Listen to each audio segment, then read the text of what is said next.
Hello, my name is Marcus. I'm the compiler of a collection of therapy quotes entitled Psychoanalytic Self-Awareness Quotes. This is TQ 666 to 674. Therapy quote number 666. Repetition compulsion.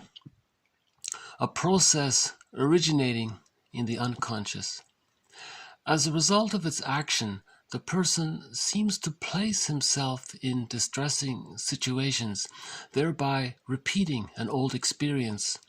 But he doesn't recall this prototype. On the contrary, he has the strong impression that the situation is fully determined by the circumstances of the moment. What is the tendency towards repetition a function of? Is it a matter of attempts made by the ego in piecemeal fashion to master some past trauma? Is it an attempt at developmental mourning? So we've had a number of quotations on the repetition compulsion. So this adds to our collection. So this series is mainly focused on developmental trauma rather than situational trauma.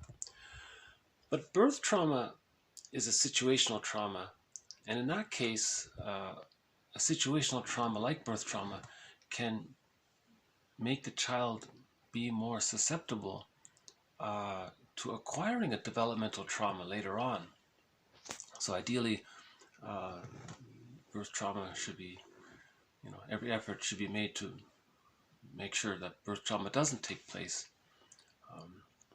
So ideally, at the birth, in one motion, the baby's handed to the mother, and so the continuity of the womb life is preserved. You don't want too much disruption, because babies come out of the womb too early. We need this extended womb from birth to 6 months. Okay, so in one motion, the baby's handed to the mother. All of the hormones are there to make it easy for the baby and the mother to bond. The cord stays. The placenta stays. Apparently, it comes out a few minutes later. It can be put in a bowl and it can sit on the bed beside the mother. Because the placenta and the cord are part of the baby. It was his support system, and they're a part of him. So you want to ease the transition. So ideally, that's called a lotus birth. So the idea is to minimize the chance of any kind of birth stress. So let's say everything's fine. So what is a developmental trauma? So the theory is that there's biological birth and there's psychological birth. So biological birth, we see it happens in one motion. The psychological birth is different. So an extended womb is created from birth to 6 months. That's called the stage of undifferentiation or the stage of symbiosis, this extended womb. So just like in the actual womb, the baby didn't know where he ended and his mother began. So the same thing in the extended womb. The baby doesn't have a sense of his mother as being a separate person. Psychically, he's just blurred. It's not clear to him. So that's the stage of undifferentiation, the stage of symbiosis.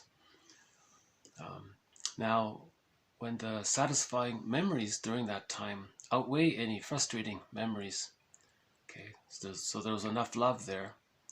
That love allowed the child to feel safe enough for his image of himself to differentiate. So that's the beginning of the birth process. That's the beginning of the psychological birth process. Now the birth process, okay, so the child hatches out of that symbiotic egg, but this hatching process takes 2.5 years after that. Okay, so the satisfying memories need to outweigh the frustrating memories during the first 6 months in order for the next stage to take place, called the stage of differentiation. That's a huge accomplishment, right?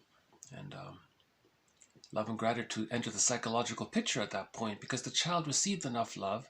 So, such being the case, he was able to feel safe enough to differentiate from the symbiotic fusion orbit with the mother. So, right. Now, after the stage of differentiation, then there's the stage of practicing. The child gets to know his environment and plays and all that. Then the next stage is the rapprochement subphase where the child explores further, but he returns to mother for emotional refueling as needed, and he goes back and forth like this. Now at the age of 3, all of these positive memories compile, condense, coalesce to form some kind of a part of the child called the holding interject, or the internalized good object. So it's become a part of him. All of these good memories condense to form a part of his psychic structure. So, okay, now he has the psychic structure of the internalized good object. With this psychic structure, oh, hold on a sec. We got one of the birds here.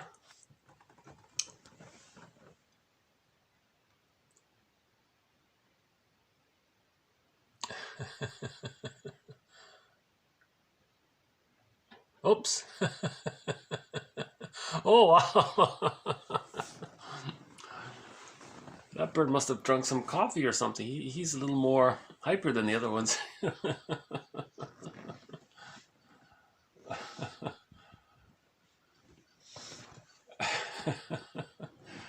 Okay, maybe we'll see him again later. Nice to see the blue jays. Okay, so we're talking about the separation individuation process. So child development, the theory is to achieve the psychological birth. And then, okay, so the child has all of these good memories with his mother from birth to the age of 3, and they become a part of him, and that forms what's called, that gives him what's called ontological security, or a sense of basic trust. With all of this inner safety, the child's life force can connect to the image of himself, and that's the psychological birth. Okay, now with the psychological birth, he has access to the real self. So it's a part of him with various capacities, as described by Masterson. Right? So a secure attachment style is needed for the psychological birth. A secure attachment style. A secure attachment style means the satisfying memories with the mother outweigh the frustrating memories. Because no mother can be perfect, right? So she just needs to be so-called good enough. That's okay, right? Now, what if there's a developmental trauma in this process? If it happens very early on in the stage of undifferentiation from birth to 6 months, okay, that can lead to what someone called a symbiotic character disorder. It can lead to the hostile provocative attachment style. The hostile provocative attachment style, the person is being hostile and provocative. He's trying to communicate that he didn't get his symbiotic needs met. He wants someone to fuse with him and be his mother, to have that fusion, because you need that initial fusion. That's the symbiotic egg. That's the womb. That's the womb for the psychological birth. So a person with a hostile provocative pattern didn't get that. That's why he's being so demanding. Okay. Also, if there's a developmental trauma in that early time, that can lead to the narcissistic pattern, where the frustrating memories outweigh the satisfying memories. How does the child deal with that? The theory is the child just identifies with the aggressor. He becomes like her. And then he grows up and does to others what was done to him. So from the baby's point of view, the mother used him, exploited him, didn't love him. He grows up and does the same thing to others. That's the narcissistic part. Oh, hold on. Got another visitor here.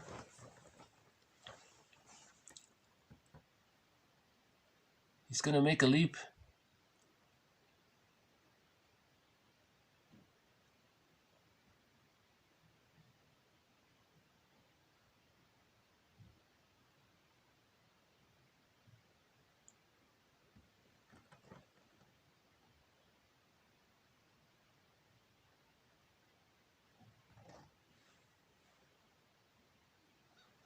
Let's see if we can get a little closer here. It's a little cloudy. Oh, okay, there he goes. Okay, on the...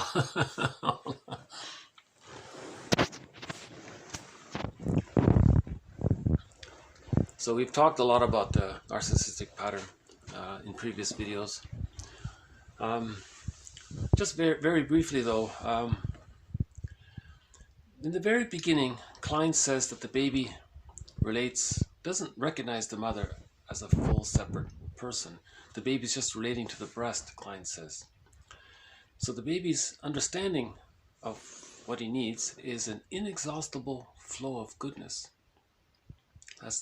Now, if there's a developmental trauma there and you didn't get that goodness, okay, so the result is he's angry, hate, and so on, and greed, of course. Now, in the repetition compulsion, he wants to master that trauma of not getting the love that he needed. So he wants to take in anything that's good. So there's the greed. Now the baby just wanted to receive the love and nourishment. Oh, hold on a sec. Got another visitor here.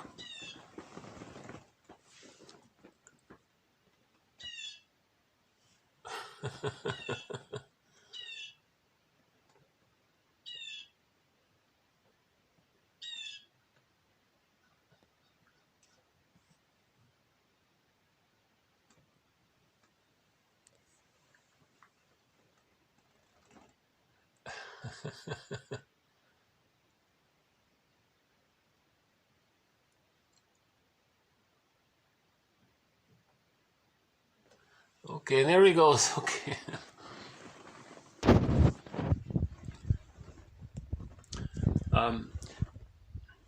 The baby just wanted to receive, but he didn't receive. In the narcissistic pattern, the person thinks, how does he master that trauma of not receiving? He's angry and aggressive. He's going to think he's got to possess it. So that's why in greed, the person wants to own and possess things all the time to master that trauma. Now that's continuous, this greed. Okay. Now the hate as well is continuous because he wants to continuously express his wish for the love that he didn't get. Now remember in reaction formation, if there's an unconscious wish, okay, so the person as a baby had the unconscious wish to receive the continuous flow of goodness. Now how does he stay connected to this unconscious wish? Okay, when it's forbidden. Okay, it wasn't allowed. So the only way to stay in touch with this unconscious wish is to express its opposite. So all of this hate of the narcissist, of the person with the narcissistic pattern, all of that hate is a reaction formation of trying to communicate his wish as a baby to receive continuous love. So he's continuously being hateful because that's a continuous repetition compulsion, and he's chasing the image of what he needed, which was a continuous flow of goodness. So to communicate that, he's doing it in reverse. He's going to express all of his hate continuously. So the narcissistic pattern is negative, cynical, and so on. Right? So there's the hate that way. And they're greedy, of course, because the baby has to take in and receive. So a person with a narcissistic pattern wants the same thing. He's entitled. He wants to take it in and receive, and so on. If he sees something good, it bothers him. So now he's envious, doesn't want to see it. So he'll put down the good. He'll disparage it and say it's no good. That's his envy. And he feels better by doing that, and that's the Schadenfreude. Okay. And if you question the person that he's doing all this, he'll be vindictive. So yesterday I talked about vindictiveness. He'll be very enraged because his image of himself, that's his image of himself, is doing this. He's bonded, he's identified with the aggressor. He thinks that's his identity. So what does he do with this identity? He has to do to others what his mother did to him, or he has to try to master the trauma of what happened to him. That's his identity. So what else is he going to do if he's not greedy or hateful? So he'll be very angry if you bring that to his attention. He's in denial of all this. He covers it over with philosophies and rationalizations. A lot of philosophies they're not philosophies, they're just rationalizations. They're long lies, false logic. They're just tricks to allow the person to deny. It's not good PR for himself if he shows himself as greedy and hateful and all that. So he has to cover it somehow. So he'll adopt some philosophy and make it sound convincing, but that just allows him to continue with his repetition compulsion of expressing how he didn't get the love that he needed, and he's doing that by acting in a hateful, negative way continuously. Okay, and then the greed from that to master the trauma is to take it all in, to possess it. But someone called that introjective destruction. So just keep taking it in, even if it's hurting the other thing. If he can't get it, he's envious. Okay, and he puts it down, he feels better, Schadenfreude. And if you question his philosophy or his rationalizations, right, he'll be very angry about that. That's why people with the narcissistic pattern don't like feedback or any kind of suggestion that what they're doing is part of a trauma, that they don't know who they are. That's very uncomfortable because they believe who they are is unconsciously their identification with the aggressor. That's who they are. If you point that out to them, it's kind of embarrassing, because what that implies is that the real self is very wounded and it's in the unconscious. So that's a developmental trauma, and there's the repetition compulsion of trying to master that trauma. If the trauma takes place, say later on, let's say in the second year during the rapprochement subphase, okay, so love and gratitude for them, in that case, love and gratitude has entered the psychological picture. Now remember, the child needs enough love in the first 6 months to differentiate. So let's say he got that. So let's say love and gratitude does enter the psychological picture. People with a codependent pattern are caring, empathetic, and loving because they received enough love for that. Okay, but what they didn't get is they didn't get the emotional refueling to achieve the full psychological birth. So they're caught in that middle stage. Okay, so their repetition compulsion is they'll try to be independent, they'll be afraid, and they'll run back for emotional refueling, but the emotional refueling isn't available. And they'll try, so they're this back and forth kind of phenomena. Okay, a little bit more on the repetition compulsion. It's a big topic. It's a major theme throughout this thread. Hopefully we'll have more quotes on it.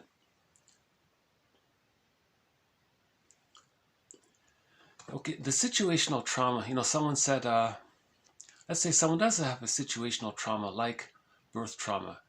What kind of distressing situation are they going to recreate to try to master that trauma? What are they going to... So someone theorized maybe that's what extreme sports is about. You're going to recreate something very frightening, like the birth trauma was very frightening, because you want to master that trauma. Just one idea. Lamaze Masterson talks about this, and Lamaze has an idea about that. How we unconsciously recreate our childhood situations. So remember Berger's metaphor. A developmental trauma or an insecure attachment style gets imprinted onto this record, a music record record disc. We carry this disc with us everywhere we go. Every time we see a new situation, we play that record, and we're just repeating it. Okay, so we can repeat and don't remember and just repeat, that's Sisyphus, or we can talk and remember and mourn and heal. So we have to mourn to find our psychological birth, but splitting precludes mourning. So remember, in the very beginning, the baby creates two images of his mother. Remember, the frustrating memories outweigh the satisfying memories. In the baby's unconscious, these frustrating memories, okay, baby thinks in images, and because of the baby's small size, and from the baby's point of view, mother is a giantess, the image is like a frightening creature. When she's good, it's a goddess. So you can't mourn these kind of goddess demon images. Okay, so splitting precludes mourning, you see. And we've had quotes about, we've had a number of quotes on the defense mechanism of splitting, one of the key threads in this series. Splitting precludes mourning. If mourning doesn't take place, that's complicated grief, aggravated grief, prolonged mourning, delayed grief, chronic sorrow, pathological nostalgia, melancholia, and so on. That can lead to stress on stress. That can lead to the symptoms of PTSD, developmental trauma. It's going to lead to the trauma as symptom, PTSD. That can lead to, as one person said, to becoming a curmudgeon, not an elder. Okay. So we want to mourn. How to mourn? We have to heal the splits. How to splits? We have to face that ambivalence with the mother. Not to blame the mother, but we deny. Either we identify with the rejecting image of the mother, or we project her outward and reenact things that way. The most common way of understanding repetition compulsion is that if the parent was cold and aloof and distant, the person may grow up and marry a person like that, cold, aloof, and distant, because they want to get it right. They want to get... The child was wounded by having a parent that was cold and distant, so later on they marry a person like that, hoping that person will be warm, kind, and caring to get in their fantasy the parents' affection. See, so they're trying to master that trauma of childhood. Okay, we'll have more quotes on repetition compulsion. Let's move on. TQ667. Projective identification, where the goal is to disavow one's inner emotions and, in a sense, project them onto the person who then may act them out. Some clients do have an uncanny ability to provoke strong emotions in therapists. Whether this is purely defensive or simply a maladaptive style of relating with others is an open question. Okay, so we've had a number of quotes on the defense mechanism of projective identification. This adds to it. So, just very briefly, the raw prototype of this defense mechanism stems back in babyhood time. Okay, when the baby was in the womb, all of his needs got met. Fine. In the extended womb, sometimes mother wasn't available or was misattuned. How does the baby communicate the message to his mother? He's going to move around and wiggle and do some things, and it's limited to what he's going to try to induce. He's going to try to have the effect on his mother of getting her to feel what he feels, because they're fused. In the child's mind, the mother is an extension of him, the theory is. So in this fusional orbit, he wants this orbit to feel what he's feeling. He wants to get the message across that he's hungry or cold or whatever. So that's the prototype of projective identification, getting the other person to feel what you're feeling because it's painful to feel it. And you want the other person to feel it so the mother can meet the need and everything's okay. So if there's a trauma there and that defense mechanism is still being used, you can see that in the therapy room, in the small room, recreates that dyad of the parent-child. So the client will be provocative or induce the therapist to feel something that he's not aware that he's feeling. So he's doing the same kind of thing. He's not using words. He's using this nonverbal or tonal or implies certain things. And he's very sensitive. He's very capable of provoking the therapist to be angry, let's say, if the client is angry. Because the baby and the mother were fused. There's a high sensitivity there. A lot of mind reading going on, let's say, right? So that's the prototype of projective identification. Now, many times projective identification is very benign. Two friends get together. One friend is feeling uncomfortable. The other person picks it up and he asks the friend, "Hey, are you feeling uncomfortable?" So, how did you know? Because I think I'm kind of feeling it now. I'm thinking, I think you're unknowingly sending this message that you're uncomfortable. So so there's just communication with a friend, okay? And then they can talk about it. Sometimes projective identification is because the quote, misery loves company. If the person is feeling anxiety, he wants his friend to feel anxiety. Now misery loves company. He feels better if someone else shares what he's going through, kind of thing. Or if the person's sad, he wants the other person to be, he'll coax the other person to be sad. Now he feels a little better, it's externalized, that kind of thing. Commonly, a person wants to keep it denied, something about himself denied. So he'll coax another person to express what he's denying. Then he can say to himself, since it's outside, it's not in here. So that's one of the main reasons for using projective identification, to preserve the denial. And we've had others. Okay, let's move on. TQ668. She became profoundly disappointed that the strong bond she thought she had with her mother was based on nothing more than a small alliance against her father. So the mother is using splitting. So let's say in this example here, this woman's mother, when she was a baby herself, the frustrating memories outweigh the satisfying memories. And the splits didn't get to come together. Remember, the love needs to outweigh the hate or the frustration for the splits to come together. If the unsatisfying memories outweigh the satisfying memories, the split is still there. That's a trauma. Okay, so let's say this woman, so now later, this woman grows up, has a daughter. She's operating out of the defense mechanism of splitting. So she induces in her daughter this splitting defense mechanism. She tells the daughter, look, one parent is all good and one parent is all bad. Okay, so the child is thinking there's the allied parent and the alienated parent.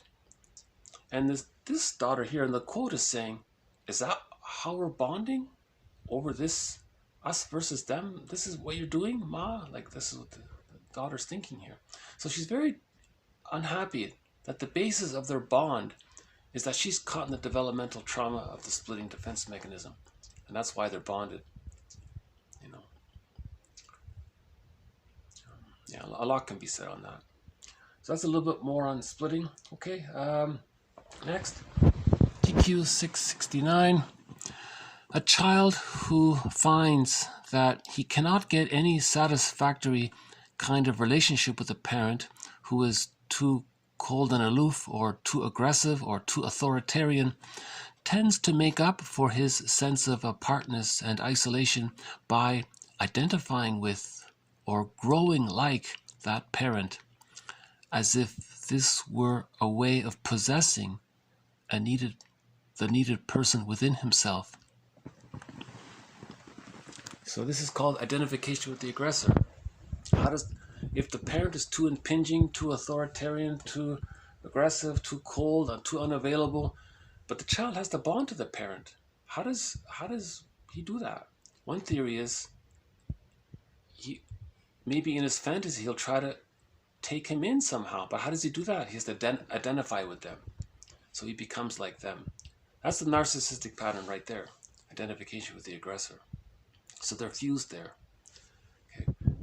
Then this person, now from the baby's point of view, if he had to do this, right, he feels that he was belittled, he was devalued, his needs weren't respected, and so on.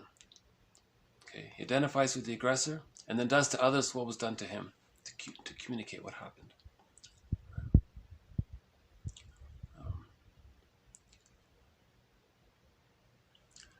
Okay, so that's a little bit more on identification with the aggressor. So we had that novel mentioned before. The mother exploited the child. That child grew up and then exploited others. And he used all of these rationalizations and philosophies and, right? These philosophies and rationalizations were pretty much identical to what his mother told him. He didn't realize it. And he was repeating it his whole life. Even in the very end, he didn't realize it. That's the repetition compulsion gone awry. Oh, I think we got a visitor here. One of the crows. This is one of the. I think this is one of the older ones.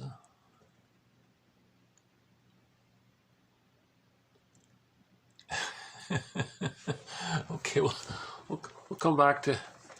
We'll come back to him later. Oh, maybe. Hold on.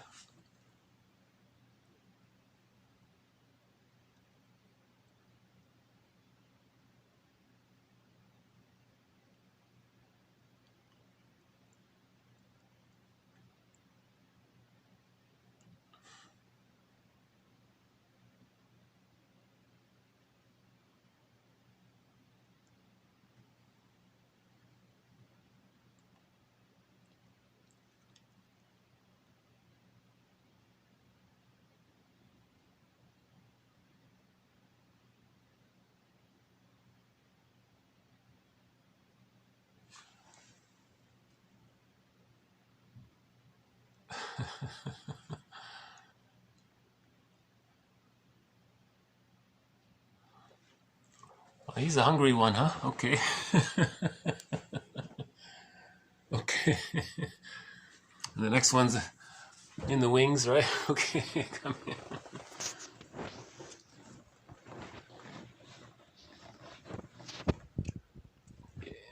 Okay, there's another one there, but we'll just leave them alone. Okay.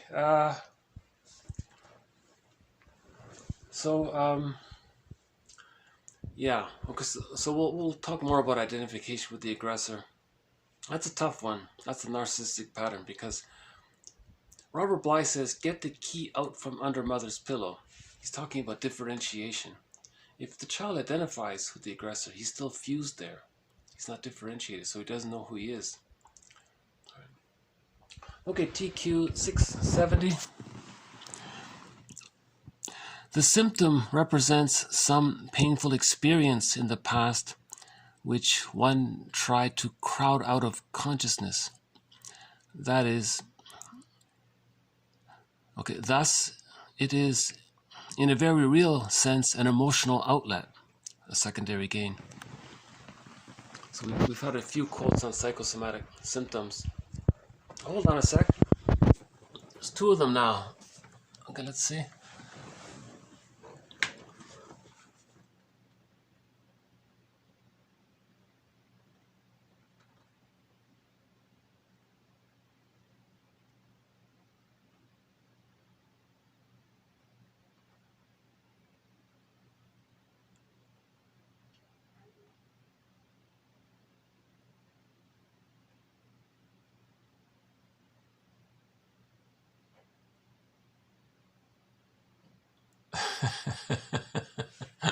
Okay. So hold on. Leave them alone there. So we've had a few quotes on the psychosomatic symptoms. The main idea is one more jump. Hold on. Let's see.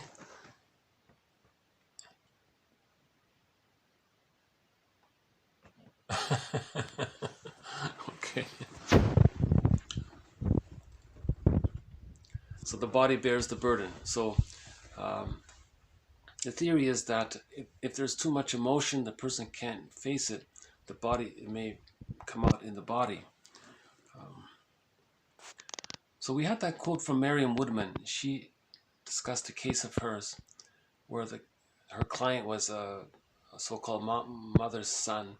When the mother passed, he couldn't mourn the loss. He felt a lot of anxiety about that. He couldn't let her go. So the stress of that, what happened was he would eat a lot and he gained a lot of pounds. Okay, and that served to take away his anxiety, but now he had this symptom to deal with the inner conflict. So Woodman would say that was a transitional object for him. It's a connection to her, and it deals with the anxiety of losing her. And her interpretation was, she said to the guy, "You're carrying your mother around with you, because you couldn't let her go," to make it clear that he has to mourn the loss of her. So symptoms do two things. They deal with the anxiety of an inner conflict, but they represent the inner conflict at the same time because it's unresolved. So the symptom represents an unresolved inner conflict, and it's they call it a compromise. So the symptom is dealing with the anxiety of the conflict, and it represents the inner conflict. So he's saying here symptoms are an emotional outlet. It's an emotional outlet. The person couldn't psychologically feel the emotion, so the body bared the burden. That kind of thing. Oh, hold on. I don't usually see two of them at the same time on the table here. Oh, move over. He said move over.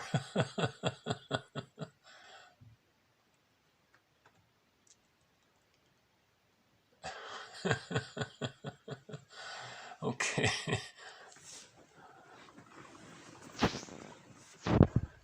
Okay, enough with the crows. Okay. So okay, so we've had a little bit on repetition compulsion, a little bit more on projective identification. Okay, the splitting defense mechanism, identification with the aggressor, psychosomatic symptoms. Let's have some empathy for our parents. So remember, our a parent may have had some kind of trauma themselves. Okay, so TQ 671 is offering some compassion for that perspective. So the parent may have had prenatal trauma, that exists. Maybe in some environments it's very noisy, and maybe they had prenatal distress syndrome. It could have been birth trauma. In some places, in some hospitals, at certain times, the hospital procedure for delivering the birth was very crude, and there could have been birth trauma there. There can be other situational traumas. The parents may have had trauma while getting their tonsils out or at the dentist's office. If their parent had a trauma, they couldn't offer a secure attachment style to their child, so they have a developmental trauma. So we're calling that intergenerational trauma. There could be school shock. The person wasn't ready to go to school. He went to school. He felt overwhelmed. He couldn't physically flee. He couldn't protect himself, so his mind was in flight. Some people say there's no such thing really as a learning disability. It's school shock. The person was frightened and he can't concentrate. He's daydreaming all the time. So the parents may have gone through a lot. And in response to all that, they develop all sorts of defense mechanisms to cope with their traumas. So they're using a lot of defense mechanisms. Okay. So this quote is offering a little compassion, sympathy, understanding, empathy for our parents. Because part of the mourning process is to forgive our parents. So this works towards that. So TQ 671. As clients begin to understand the degree to which they have been co-opted, they demand to know why and how their parents could behave in such a way toward their own child. They feel angry, despairing, and abused, while at the same time protective of their parents. They want to know if other parents have done the same thing to their children. In answering these difficult questions, it is helpful to address the fact that the client's parents must also be impinged upon adults who have likely failed in achieving their own independence and mastery. The phrase psychologically incomplete seems to capture the essence of the parents' problems. For a time, the clients are barely able to hear this. All they feel is anger and hurt. When those feelings have been released, the clients begin to remember what they know about their parents' own history. Sure enough, it is every bit as difficult as their own. They are relieved to find out that their parents are not crazy, purposely destructive, or sociopathic. They may be deceptive, manipulative, hysterical, clinging, or demanding, but these manifestations are in the service of surviving psychologically. The clients became unwittingly compliant participants in their parents' defenses.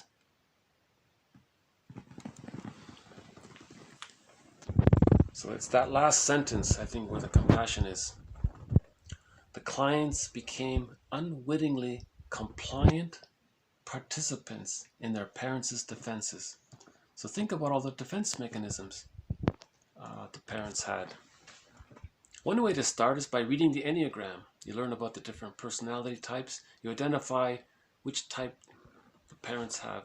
And then you read the unhealthy version of those types and the defense mechanisms around there. So the parents have all these defense mechanisms. These parents have children. They're caught in with their parents' defense mechanisms. So the parents are coping with their trauma, and the child comes along and they're just mixed in with that. So we're just trying to understand these kinds of things because we want to forgive the parents. At the same time we're forgiving our parents, we're healing our internal object relations. That builds the ego. As we heal this, as we face the ambivalence, as we face the truth, and we forgive our parents, the feelings come up. For a while, the tendency is to, for a period of time, to hate the parents more than you love them. You're going to really go through a little phase like that.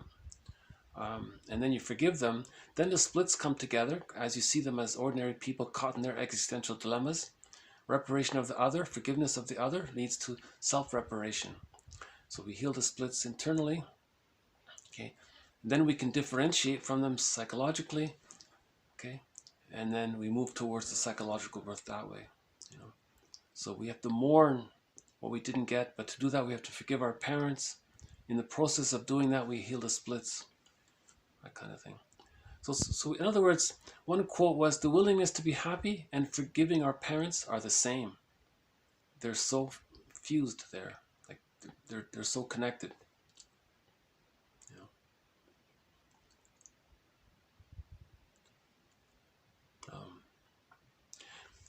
Over idealization of our parents. The world's greatest dad or mom and one parent.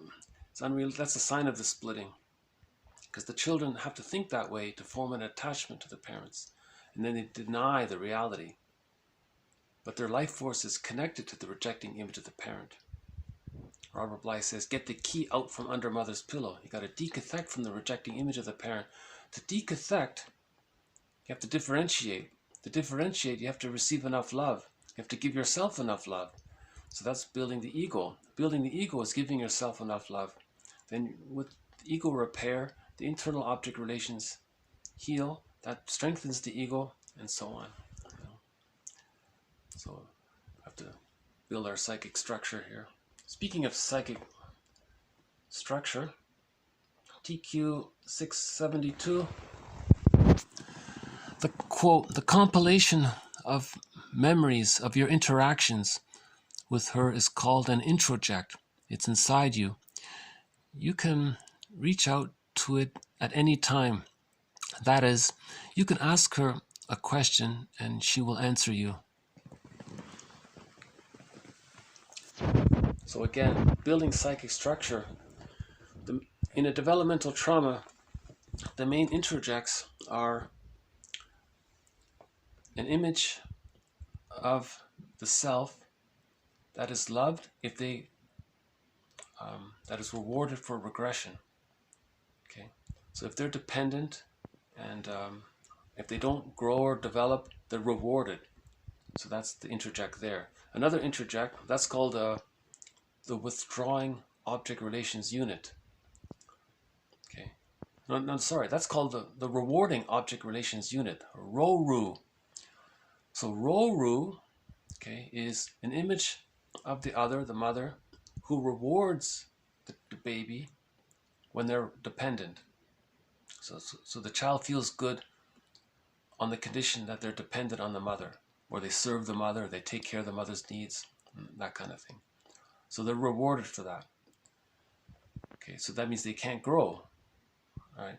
Because the only time they feel good is when they're serving the parent or being dependent on her or being self-defeating or something to make being a scapegoat for the mother. Then they're rewarded. So they feel cared for that way. The other introject is called the WORU, the withdrawing object relations unit. So that is, if the child wants to be independent, he wants to give psychological birth to himself, the parent withdraws her love. Now we need a new introject.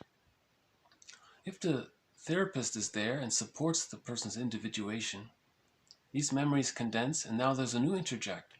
So now there's a new object relations unit of the memory of the therapist supporting the person's growth. And you go from there. Now, any one of these introjects, actually this author has the little metaphor, like the client internalized the therapist, and she said, you can you can refer to this introject anytime. It's a part of you now. So the client would say, what would the therapist say? And she would get an answer. That's the idea. A little more clarification, TQ 673. An introject is the compilation of memories that you have acquired from experiencing a significant relationship. It holds the summary messages from that person. Psychotherapy includes slowly and carefully building a new introject.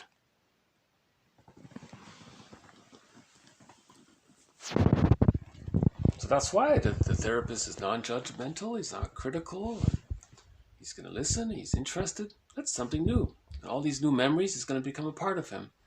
Now he can refer to that. So Burglar would say to the client, his advice is, think of what your therapist would say. You are the therapist for the remaining 23 hours of the day, because it's a part of you now. Right? So you want to internalize the experience of being with another person who is accepting and understanding and all that. So that's the strength of the therapist. They're not going to be judgmental, or they're not going to want to use you.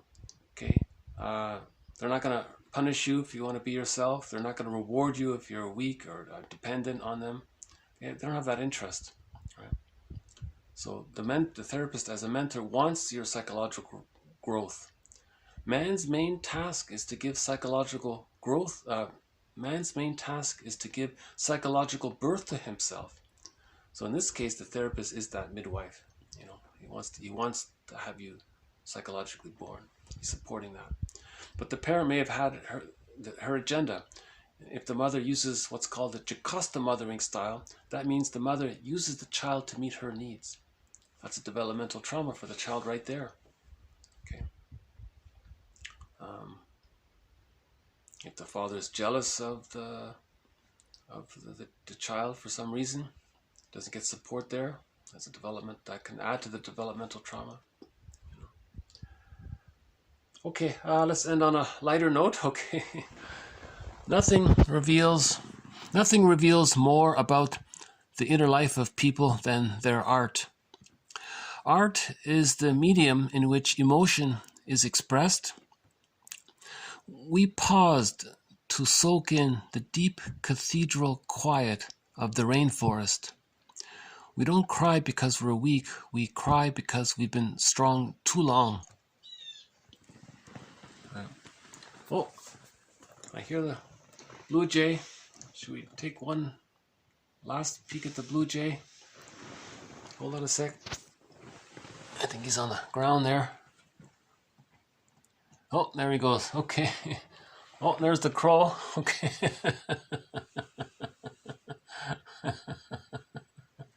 He's sitting there. Oh, here he comes. He's getting closer to the table, right? Okay. Oh, he's barking for some reason. Okay. The sun is starting to come out. That's nice. Okay, so I'll just leave those quotes as it is. So just briefly, one picture that seems a little artistic is from a comic book from the 50s. So here's the front cover of a comic book about psychoanalysis. And on the bottom there it says,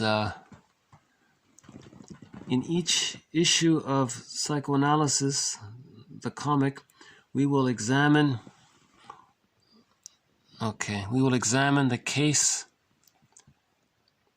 history files of 3 people, who come to the therapist for help. Right now, the doctor is pulling the folder of the first client. Ready? Then let's sit in on the session. Okay. So apparently there was a comic series, I haven't seen it or read it, called Psychoanalysis. They talked about 3 people. So on the front there it says, let's see if I can pull this up here. Okay. This man is a psychiatrist. Into his quiet, subdued, tastefully decorated consultation room come the emotionally disturbed, the mentally troubled, seeking relief and self-understanding. With his help, these people are able to probe into their own subconscious minds and find the roots and causes of their problems. With his skillful guidance, these people are able to uncover forgotten incidents, suppressed feelings, buried resentments and hostilities, which once brought to the light, are re-examined, re-evaluated, and resolved in which healthier and in a much healthier and satisfying way than had been done in their distant, dark past. Once the door to the past is opened and the light of understanding is plunged into the subconscious gloom, health, happiness, health and happiness and peace of mind are the results. And this probing, this opening of doors, this casting of light, this unearthing and re-examining and re-evaluating is accomplished by the scientific method known as psychoanalysis. Okay. It's a little dramatic there. So there's a good line here. He says, you're gonna, in a much healthier way than, okay, so you do the work, okay, you do free association, he gives interpretations and all that. You're gonna learn about the hidden ambivalence towards the mother. You're gonna learn about it. You're gonna learn about the repetition compulsion of the insecure attachment style. Once brought to the light and re-examined, re-evaluated, and resolved in a much healthier and satisfying way than had been done in the past. So in the past, there was one way that the child developed all of these infantile immature. What he means is the child uses all of these infantile immature defense mechanisms: splitting, identification with the aggressor, projective identification, acting out, reaction formation. Okay, so magical thinking is still there, narcissism is still there, all the greed, hate, envy, schadenfreude, vindictiveness, repetition compulsion, constantly repeating the hate to say that he wanted to get the love that he never got, so now he's greedy, now he wants to possess. All of this infantile, immature repetition compulsion, okay, once it's brought into the light of understanding, okay, so now things can be, now we can build psychic structure, we can heal the splits, we can mourn the losses, you see, and now the person is living in a healthier way. So we're curing the developmental trauma. So that's just one little bit of artwork there. Nothing reveals more about the inner life of people than their art. Okay, because it's non-verbal. Some people say use your non-dominant hand when you're drawing art. It's more emotional, right? Art is the medium through which emotion is expressed. So if you're feeling something, oh, there he goes. Okay, I thought the blue jay was gonna. He landed and flew off within a half a second. So let's say you're feeling. I'm reminded of that painting of that lonely tree in the wind at the edge there, sort of leaning. So the person wanted to say maybe he was feeling kind of alone. He drew this tree that was all alone. It kind of captured that feeling of being connected to the earth, but having to brave the winds. And so he was capturing some of that feelings there. Right? Now, what about carrying this attitude into daily life? So he's in the forest, deep cathedral quiet. You want to absorb that. You want to internalize it, really. If you have a good experience in nature, you want to pause, let that become a deep part of your memory. Then you can refer to that. That can become part of your psychic structure. Karen Horney says life itself is therapy. If you're having good experiences in life, those memories, enough of those good memories can become part of your psychic structure. That can give you the inner security. We had that song before by Dan McCafferty called Enough Love, 2008. The live version of it, and he was saying he received enough love. He went through life, had all these experiences, and he recalled all the good experiences, and now the woman he loved, the memories of her, it stays with him all of his life. And a therapist might say, well, have a picture of her and you can talk to her and she'll answer you because it's a part of you, kind of thing. It's an interject, right? So if he loved his girlfriend and she loved him and there was a memory there, that's an interject. Those memories become a part of him, right? That's an interject. We don't cry because we're hurt. We're crying, well, because we cry because we've been strong too long. Meaning, a lot of these defense mechanisms, okay, the narcissistic pattern is using these defense mechanisms. Finally, if it wears out, he's been using them for so long. If he's aware of it, he feels safer. There's a delayed onset of the feelings. The child couldn't cry when the mother was so frustrating, so it got frozen. Later he felt safe.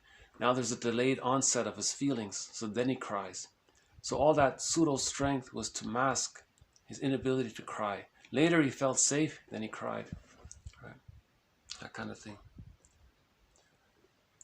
Okay. Should we just end on a very quick, on a lighter note here? So one joke, one comic says, the squirrel is on the couch. He says, when I learned you are what you eat, I realized I was nuts. So there's internalization. You are what you eat. What that means is you internalize, and that becomes part of your psychic structure. So the cartoon is about internalization, right? Another cartoon is, I'd like less of an emotional roller coaster and more of a teacup ride, okay? So she's caught in the developmental trauma of repeating her childhood trauma. So that's an emotional roller coaster. Okay, one last cartoon. Okay, therapist says to the rabbit, I'm more interested in hearing about the egg you're hiding from yourself. Okay. So all of his potential. Okay, that egg.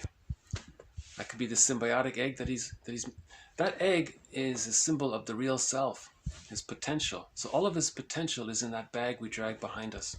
Robert Bly says that by the age of 5, so much of who we are gets put into this bag, okay, including our psychological birth, the developmental pathway to the psychological birth, awareness of our defense mechanisms gets put into the bag. We're not aware of our defense mechanisms. That awareness gets put into so much of who we are, and what our feeling self gets put into this bag. Okay, the real self is in that bag, the egg there. Okay, and Robert Bly says we spend the rest of our lives trying to get this material back into ourselves, to re-own what we disowned. Okay, now this material that's in the bag insinuates itself in our projections. So if we say somebody is such and such, that can be a reflection of what we disowned about ourselves. You see? And this bag, this shadow bag, okay, in fairy tales and myths, that would be the forest. The forest is a symbol of the unconscious, the bag, right? That's the unconscious. And then you go look in the bag and you find your treasure. Okay, so in the fairy tale, the hero finds the gold. So that's finding an aspect of yourself. And when you bring it back to yourself, you're reunited. That's like a little mini inner marriage there. That's symbolized in the fairy tale as a wedding. You know, and this bag we drag behind us is sometimes called the second self of the unconscious, the stranger within, the secret self, the shadow soul. In literature, it's called the motif of the double. In poetry, it's the one who walks with us, who's not like us, but who is us. Okay, I like what another poet says. There's someone living my life, and I know nothing about him. Okay, that's all of us that we don't know about ourselves. That's in this bag, you know. So we call this shadow work. Okay, generally in pop culture, we call this shadow work, re-owning what we disowned, and so on. When we say know thyself, know the conscious self, and know the unbewusst, all that's unknown. So just to conclude, man's main task is to give psychological birth to himself. Okay. So we do that by knowing ourselves, mourning our losses, healing the splits, differentiation from the other, to find a psychological birth. Okay, I'll leave it here for today. I hope some of this has been of interest. We'll have more quotes on these topics. Thank you very much. Bye for now.